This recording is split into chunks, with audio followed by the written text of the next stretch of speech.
আদা বাটা, রসুন বাটা, ধনিয়ার গুঁড়ি, হলুদের গুঁড়ি, মরিচের গুঁড়ি, তারপরে পেঁয়াজ, একটু তেল, সব কিছু একসাথে মাছটি মাখাইয়া বসাই দিচ্ছি। এখন এগুলো কষানো হলে আমি ঝুল দিয়ে এখন লাউটি ছেড়ে দেবো।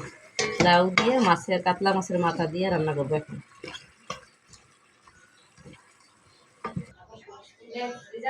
আমার মাছ কষানো হয়ে গেছে, এখন আমি লাউ দিয়ে দিব।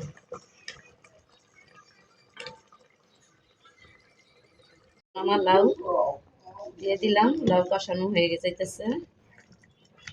মাছটা একটু ভাঙ্গা দিই, হাতে সময় নাই, তাইলে সময় থাকলে কাটারি বাচ্চা দিলাম। বলে আমি লাউয়ে কাঁচামরিচ দিয়ে লাউ রান্না করি, মরিচের গুঁড়া দিই না। মরিচের গুঁড়া দিলে লাউ তরকারি লাল হয়ে যায়, তাই দেখতেও ভালো দেখা যায় না, খাইতেও আমার কাছে ভালো লাগে না। তাই আমি কাঁচামরিচ দিয়ে সাদা সাদা করে লাউ রান্না করি। টমেটো 8 পিস করে দিয়ে দিলাম।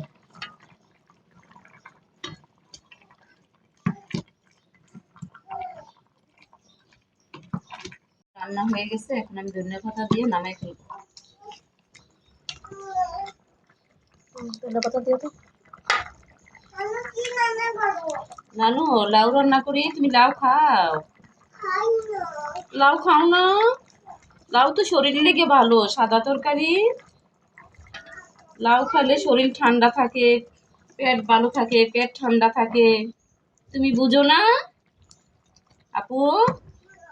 কেন?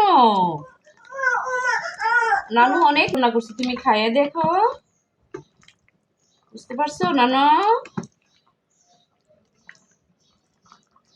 শেষ। এই তো শেষ।